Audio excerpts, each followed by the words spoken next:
What's up, my people? Welcome back to Vertical Football. Welcome back to another episode of the Manchester United Fans Corner. I'm your host, Shegun. Guys, it's Monday and it's great to be back with you to analyze Manchester United. Yeah, so the topic of discussion for today's episode is a topic that we have pushed. It's a topic that when we are trying to analyze, we say the time has not yet come. Let's just put it aside. When the time comes, we'll address it. And now the time has arrived. The time is near us, and now it's not time. We have to analyze the inevitable, which is the African Cup of Nations.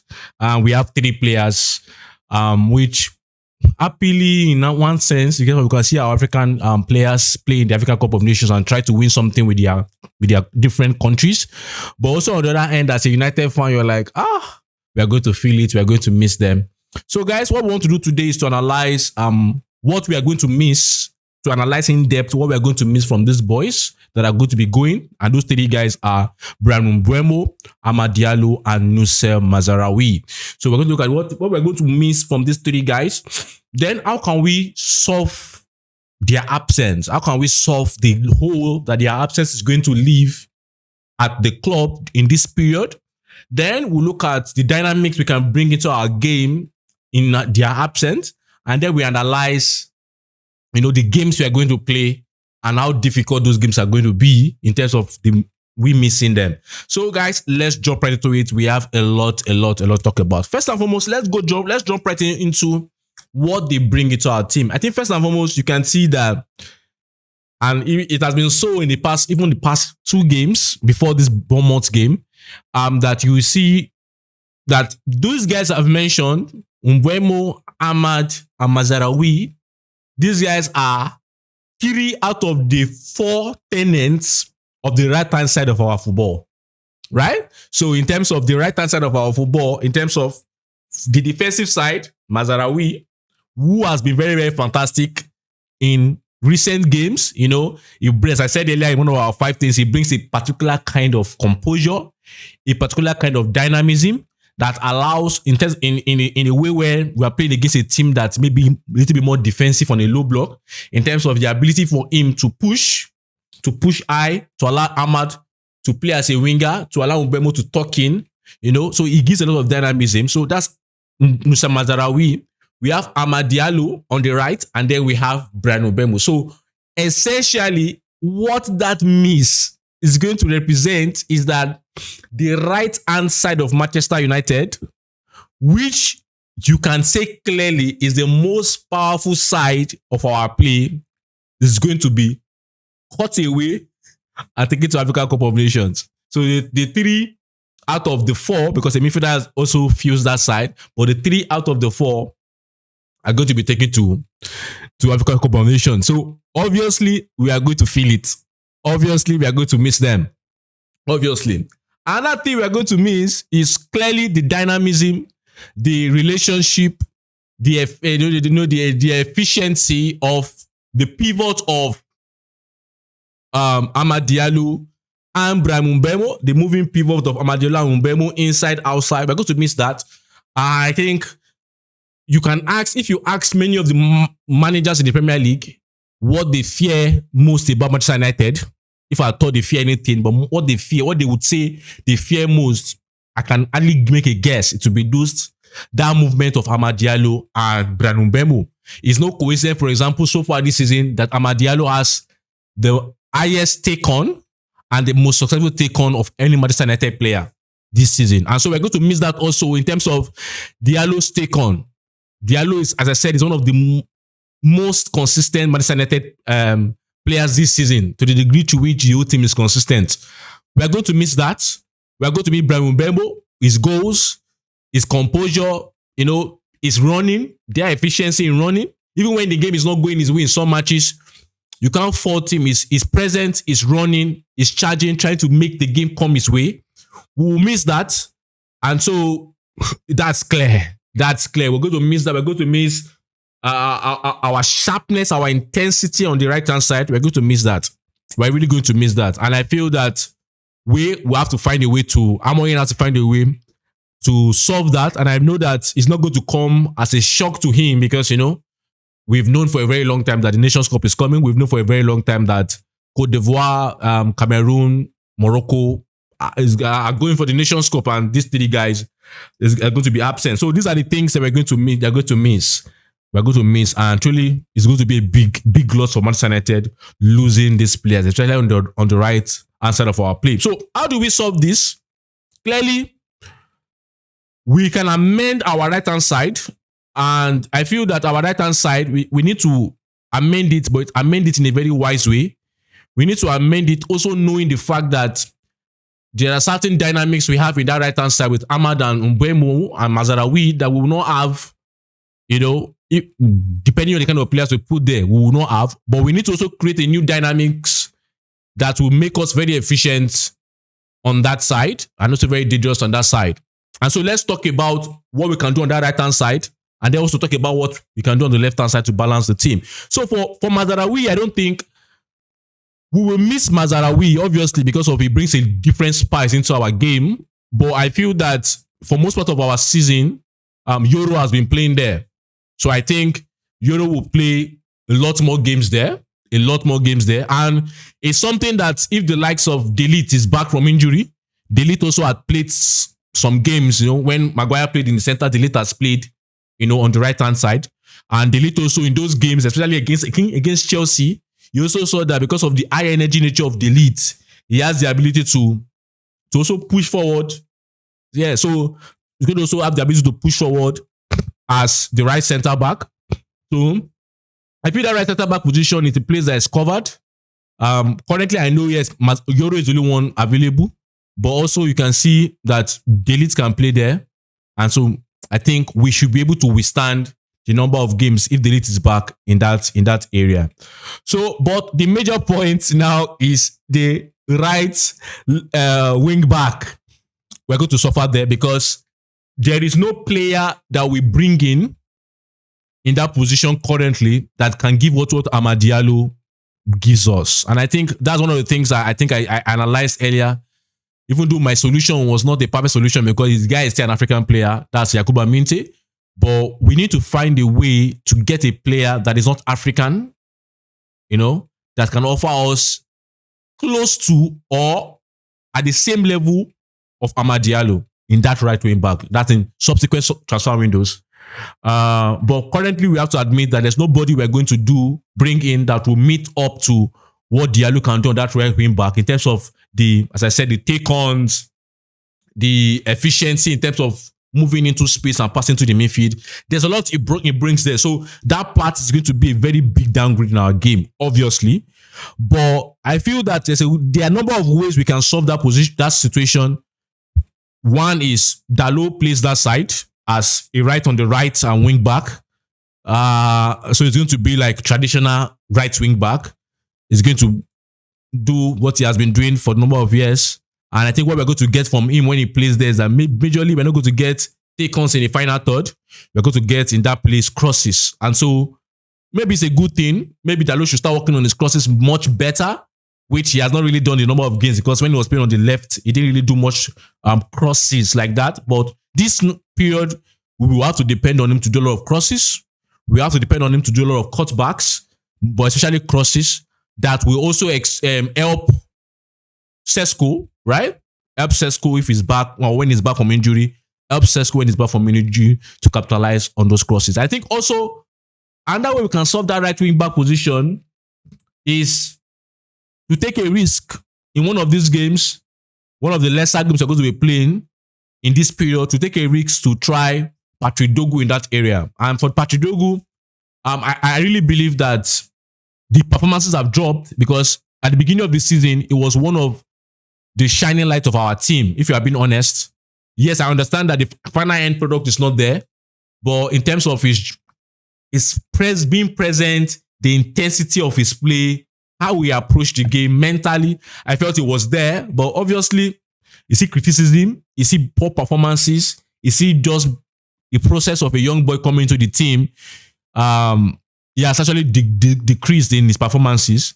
But I feel he's someone that can play on that right wing back position and can offer us a left on right situation, but a different feel from Amad Diallo. And so he also is that kind of player that has the ability to push forward. So I think we just need Dogu to be back to the levels we saw him at the beginning of the season. Yeah, I know, yes, we might talk about the fact that the crosses, the cutbacks when he was on the left and is not there. And I think that's also going to be a question in terms of when he plays on that side, he also has to do more crosses, right? Not necessarily take-ons now, but crosses. So how is he going to fare? Because he's not going to go use the right to cross. He's going to turn with his left and then cross. How is he going to feel? But I feel we have to just take a test. And I know in training we have been trying it. So let's see how it works on the pitch, because that can give us a different dynamics. But I think we have to test it against a lesser team. Another option we have in that role, in my opinion, will be Malacia. Malacia played that role under Erik ten Hag. I think there was a particular game. I think it was a Champions League game, if I'm not mistaken, or an European game. Malacia played there, and I like what I saw. I still remember that game. I like what I saw. It wasn't from the starting of the game. It was a substitution that occurred, and I think Noussair was brought into the game, and I think he was now had to go and play as a right back. And I like what I saw, because for me, I think Malacia has been decent. He has had a decent Manchester United career up until the injury. But the fact is, the match with him is not there yet. You know, the understanding of the system is not yet there because he has been injured for a very long time. But also he has been training for a very long time. And I'm sure that Amorim, it might just be a player that can come in and actually help us in that right wing back, because his dynamism is different from Dogu's dynamism. Malacia is a little bit more silky than Dogu. And so who knows? Yes, as I said earlier, nobody's going to give us exactly what Amad Diallo gives us, but Malacia might just give us a little bit of flexibility and softness, softness in that area. That's technical softness in that area.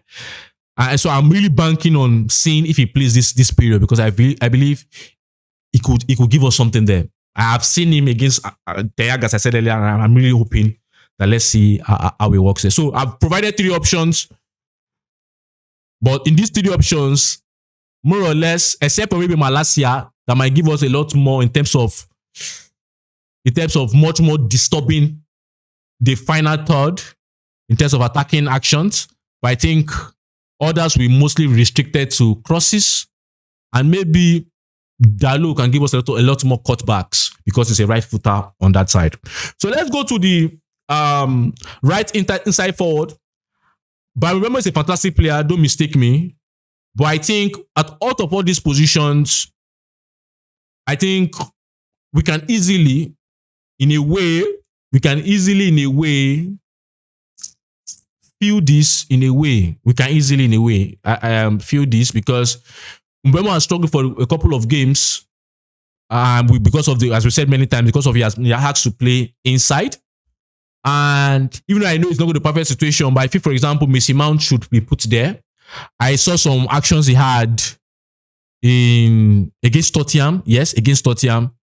And I really like that, because against Tottenham, Mbeumo was on the left-hand side and Mason Mount was on the right. So I think, and with the responsibility, the reason why I said it might be easy to feel that role, because, Mbeumo has been asked to talk in, and he has really had a lot of issues there.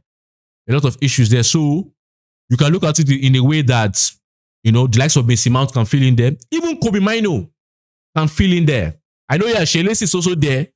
That we also, maybe this is the moment to use Shelesi in that hole, maybe as a substitute, to see what they can do against certain opposition and see if he has what it takes to play men's football. So I think there are options in that hole.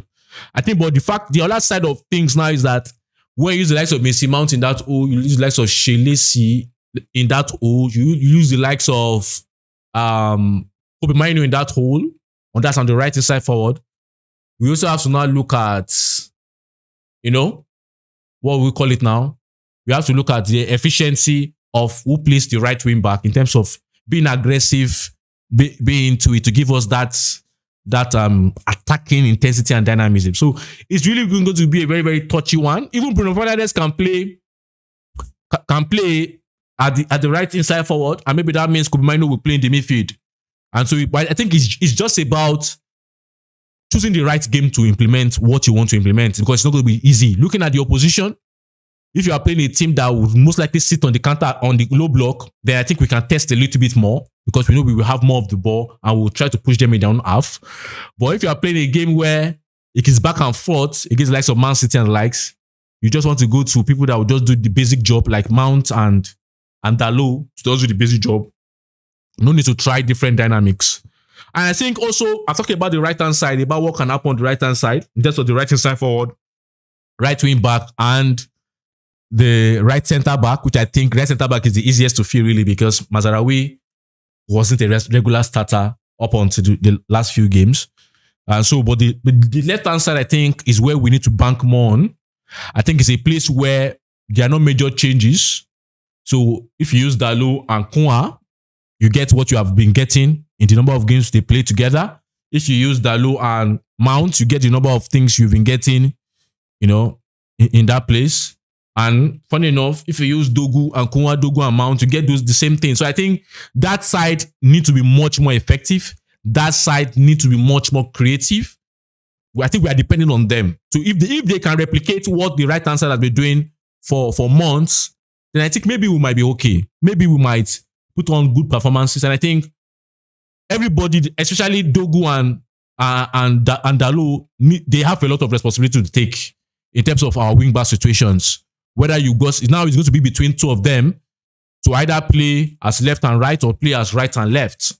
And so they must really be there to have that intensity. To have that intensity to push. And so also, I think also that Zexi also can help in that area.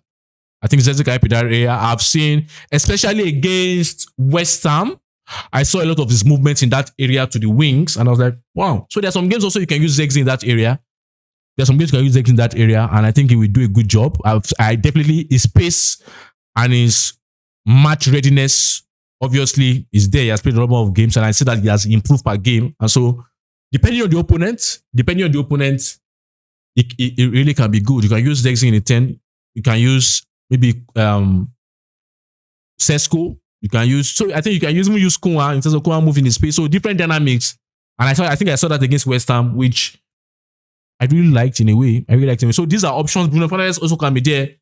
So it just makes about, are you using Ugarte, Casemiro, are you using Kobe Mainoo, Casemiro? But I think it all depends on the opponent. But definitely, I feel we can survive that situation.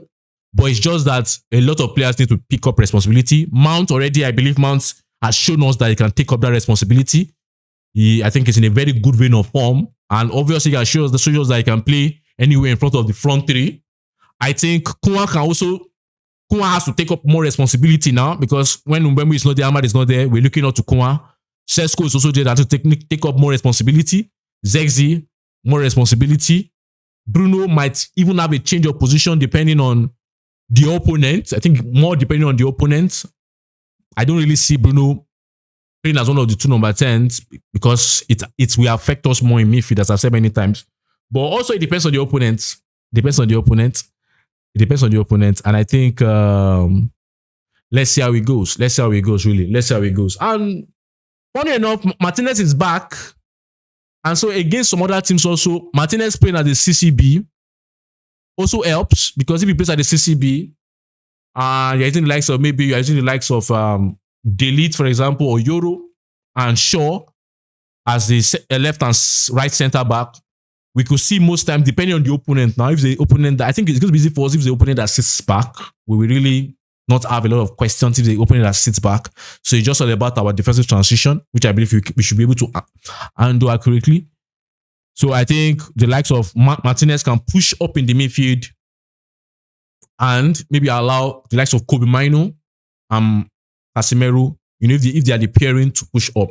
But I think the major point is going to be if it's a team that is not going to sit back, and which we have a lot of those games. And that's why I feel we have to approach game after game. But I believe we have options because we have a lot of strikers, we have a lot of forwards now, that can play in different positions. Right? I think we should be able to find solutions per game now, depending on the opponent, the strengths and the weaknesses of the opponent.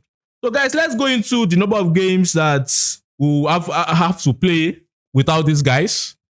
A lot of serious games, man. A lot of serious games. And I think it came at the worst time, if I'm being honest, worst time. But we have to find a way to survive, really. We have to be very, very disciplined. Sometimes very, very pragmatic, and just get your points.